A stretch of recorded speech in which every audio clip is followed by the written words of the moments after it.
नमस्कार, स्वागत है आपका जेजेएन न्यूज पे और आपके साथ मैं हूं गणेश। नैनीताल जिले की प्रसिद्ध घोड़ा लाइब्रेरी, जिसका जिक्र मन की बात कार्यक्रम में प्रधानमंत्री नरेंद्र मोदी कर चुके हैं, ये घोड़ा लाइब्रेरी एक और नया आयाम विकसित करने जा रही है। आपको बता दें, संकल्प यूथ फाउंडेशन के तत्वाधान में 8 जनवरी 2025 से लेकर 14 जनवरी तक कोटाबाग नैनीताल में घोड़ा लाइब्रेरी पहाड़ पछाड़ महोत्सव 2025 आयोजित किया जा रहा है।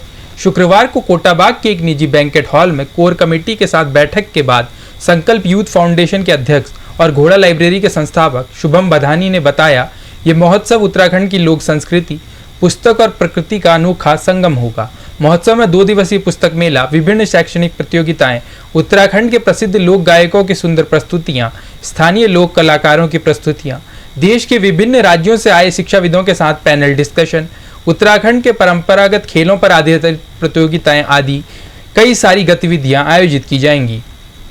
आगामी 8 जनवरी 2025 से 14 जनवरी 2025 तक संकल्प यूथ फाउंडेशन के तत्वाधान में एक घोड़ा लाइब्रेरी पहाड़ पछाड़ महोत्सव नैनीताल जिले के कोटाबाग विकासखंड में आयोजित किया जा रहा है।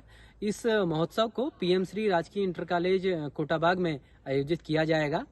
इस महोत्सव के अंतर्गत पुस्तकों, प्रकृति और पहाड़ का एक अनोखा संगम सभी को देखने को मिलेगा। इसके साथ साथ इस महोत्सव में कई सारी बाल प्रतियोगिताओं का आयोजन किया जा रहा है, जैसे सामान्य ज्ञान प्रतियोगिता, पेंटिंग प्रतियोगिता इत्यादि।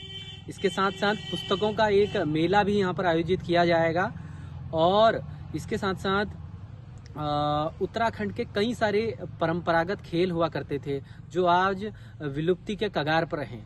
महोत्सव के माध्यम से हमारा प्रयास ये भी है कि इस प्रकार के खेल हम पुनः एक बार पुनर्जीवित करने का प्रयास करेंगे। तो महोत्सव के अंतर्गत बाघ बकरी प्रतियोगिता और मुर्गा झपट प्रतियोगिता का भी आयोजन किया जा रहा है। इसके अतिरिक्त महिलाओं के लिए खास तौर पर एक सगुन आखर अभिव्यक्ति का कार्यक्रम भी हम लोगों ने किया है, जो हमारे पहाड़ी क्षेत्र के, पर्वतीय क्षेत्र के और स्थानीय कोटाबाग क्षेत्र के जो भी गिदार महिलाएं हैं वो लोग उसमें प्रतिभाग कर सकते हैं।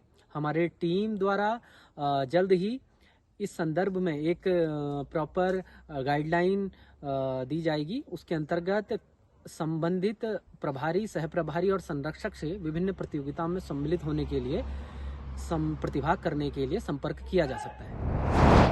वहीं दूसरी ओर कुमाऊं कमिश्नर और मुख्यमंत्री सचिव दीपक रावत ने हल्द्वानी कैंप कार्यालय में जल जीवन मिशन की समीक्षा बैठक ली, जिसमें कुमाऊं के सभी 6 जिलों में पेयजल योजनाओं की प्रगति पर चर्चा हुई। वर्तमान में कुमाऊं में कुल 3,411 पेयजल योजनाएं हैं, जिनमें से 2,444 योजनाएं पूरी हो चुकी हैं और 967 योजनाओं पर काम जारी है। बैठक में कुमाऊं कमिश्नर ने सभी जिला अधिकारियों और संबंधित अधिकारियों को इन योजनाओं की नियमित निगरानी करने और लापरवाही करने वाले ठेकेदारों के खिलाफ सख्त कार्रवाई करने के निर्देश दिए। उन्होंने बताया, जल जीवन मिशन दूरस्थ और दुर्गम गांवों में हर घर तक पेयजल पहुंचाने के उद्देश्य से एक महत्वपूर्ण योजना है और इसमें किसी भी प्रकार की लापरवाही बर्दाश्त नहीं की जाएगी। साथ ही उन्होंने निर्देश दिए कि जिन योजनाओं का काम पूरा हो चुका है उनका थर्ड पार्टी वेरिफिकेशन किया जाए, जबकि लंबित योजनाओं को अगले वित्तीय वर्ष तक पूरा करने के लिए संशोधित एक्शन प्लान प्रस्तुत किया जाए। जल जीवन मिशन की अभी मीटिंग हुई है, इसमें सभी डिस्ट्रिक्ट से बात हुई है और जो एजेंसीज इसमें काम कर रही हैं, जल निगम, जल संस्थान, कुछ एक जगह पे इरिगेशन भी, इन सब की डिटेल समीक्षा हुई है। और इसमें अभी जो निर्देश दिए हैं डिपार्टमेंट्स को, ज़्यादातर स्कीम्स तो हमारी पूरी हो गई हैं और जो बचती हैं उसमें से अधिकतर हम दिसंबर तक पूरी कर लेंगे। कुछ जो ऐसी मल्टी स्टेज पंपिंग स्कीम्स हैं और कुछ ऐसी स्कीम्स जिसमें एस्टिमेट को रिवाइज करना पड़ा किसी भी कारण से, जहाँ पे पूर्व में डीपीआर में कोई गलती हो गई हो या बोरिंग सक्सेसफुल नहीं हो, नए सिरे से बोर करना हो, ये कुछ ऐसे काम हैं जो आगे जाएंगे और अगले वित्तीय वर्ष में पूरे हो पाएंगे। इसमें लेकिन सभी डिस्ट्रिक्ट से मेरे निर्देश ये हैं कि एक तो जो दिसंबर तक हम पूरे कर रहे हैं, इनके जो टारगेट्स बनाए गए हैं, जो इनके इंडिविजुअल माइलस्टोन्स बनाए गए हैं, इसको प्रत्येक दशा में फॉलो किया जाए।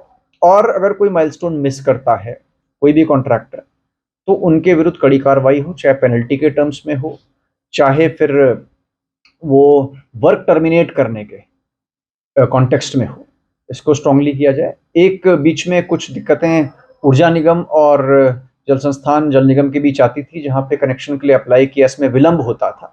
तो ये भी अभी दिक्कत दूर हो गई है। लगभग सभी जगह आवेदन प्राप्त हो चुके हैं, यूपीसीएल इस पे काम कर रही है, तो बिजली का कनेक्शन भी मिल रहा है। तीसरा मुद्दा क्वालिटी का था, जिसमें ये शिकायत मुझे मिली है अल्मोड़ा डिस्ट्रिक्ट से कि बहुत जगहों पे पाइप अंदर नहीं दबाया गया है, तो उसमें भी एक्शन इंश्योर करने के लिए कहा गया है। वर्किंग एजेंसी जो कॉन्ट्रैक्टर्स हैं उनके विरुद्ध जो इसमें कार्रवाई है, उनके बॉन्ड में जो भी एग्रीमेंट्स के तहत शर्तें हैं उसके विरुद्ध, उसके तहत इसमें कार्रवाई की जाए।